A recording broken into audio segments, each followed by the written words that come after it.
Claudine, locale per palati fini e buongustai, dove si mangia, si beve e si respira bird, Collio e Quay.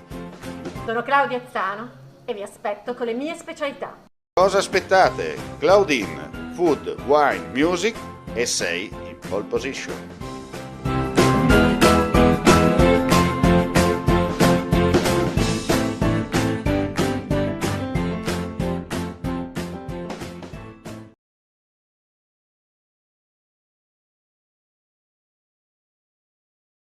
Si è conclusa al poligono militare del Cellina Meduna la fase a fuoco dell'esercitazione Varco 21 del terzo reggimento Genio Guastatori di Udine. L'attività addestrativa, durata 2 giorni, ha coinvolto, oltre ai guastatori, anche assetti del reggimento Genova Cavalleria, del reggimento Lagunari Serenissima e un elicottero d'attacco della Brigata Aeromobile Friuli. Nell'esercitazione, svoltasi nel pieno rispetto delle normative per il contenimento del Covid-19, sono stati messi in pratica i compiti tattici peculiari della specialità guastatori: ricognizione, bonifica di un itinerario e superamento di un'interruzione. Si è inoltre incrementata la comprensione dei concetti dottrinali della ricognizione e delle operazioni di mobilità, nonché l'integrazione interama ai minimi livelli fra le varie unità della Brigata di Cavalleria Pozzuolo del Friuli.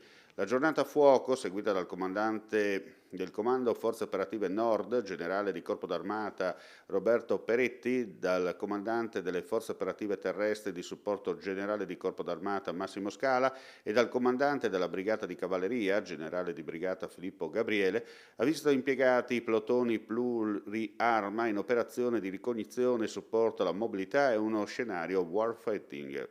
Nel corso delle esercitazioni i guastatori, i dragoni e i lagunari della Pozzuolo si sono addestrati a supporto di atti tattici delle unità di manovra, al superamento di un'interruzione di itinerario mediante il gittamento di un ponte tattico e di un carco che consente di liberare gli itinerari percorribili da ostacoli attivi e passivi ad unità di ricognizione.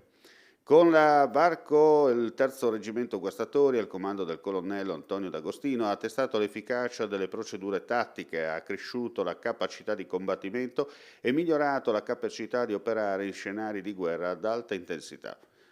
Il terzo reggimento Genio Guastatori è l'unica unità dell'Arma del Genio a essere inserita nella capacità nazionale di proiezione del mare, e di cui la Pozzuolo del Friuli è la principale fornitrice degli assetti esercito per la difesa.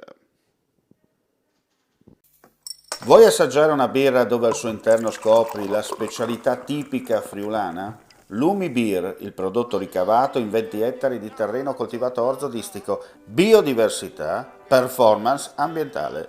Lumi Beer nelle sue 5 versioni disponibili, 4 per consumo veloce e dissetante e la versione Magnum per intenditori. Lumi Beer si abbina a qualsiasi palato. Lumi Beer è un prodotto esclusivo Azienda Agricola Pancera, il buon seme, i buoni frutti.